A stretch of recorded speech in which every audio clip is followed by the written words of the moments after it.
De Samuel, chapitre 4. Lorsque le fils de Saül apprit qu'Abner était mort à Hébron, ses mains restèrent sans force, et tout Israël fut dans l'épouvante.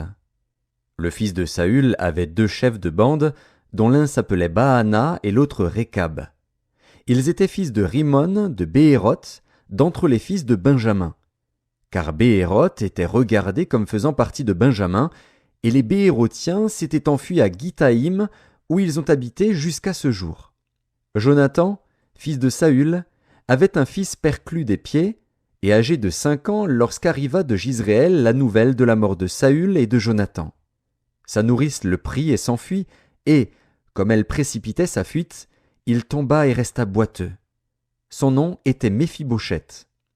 Or les fils de Rimon de Béhéroth, Rékab et Baana, se rendirent pendant la chaleur du jour à la maison d'Ish-Bosheth, qui était couché pour son repos de midi.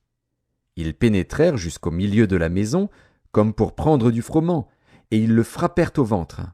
Puis Rékab et Baana, son frère, se sauvèrent. Ils entrèrent donc dans la maison pendant qu'il reposait sur son lit dans sa chambre à coucher. Ils le frappèrent et le firent mourir, et ils lui coupèrent la tête. Ils prirent sa tête, et ils marchèrent toute la nuit au travers de la plaine. Ils apportèrent la tête d'Ish-Bosheth à David dans Hébron, et ils dirent au roi, « Voici la tête d'Ish-Bosheth, fils de Saül, ton ennemi, qui en voulait à ta vie. L'Éternel venge aujourd'hui le roi mon seigneur de Saül et de sa race. » David répondit à Rékab et à Baana, son frère, fils de Rimon de Béhéroth, « L'Éternel qui m'a délivré de tout péril est vivant. Celui qui est venu me dire, « Voici, Saül est mort, et qui croyait m'annoncer une bonne nouvelle, je l'ai fait saisir et tuer à Tsiklag pour lui donner le salaire de son message. Et quand des méchants ont assassiné un homme juste dans sa maison et sur sa couche, combien plus ne redemanderai-je pas son sang de vos mains et ne vous exterminerai-je pas de la terre ?»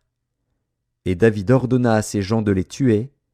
Ils leur coupèrent les mains et les pieds et les pendirent au bord de l'étang d'Hébron. Ils prirent ensuite la tête d'Ish-Bosheth et l'enterrèrent dans le sépulcre d'Abner à Hébron.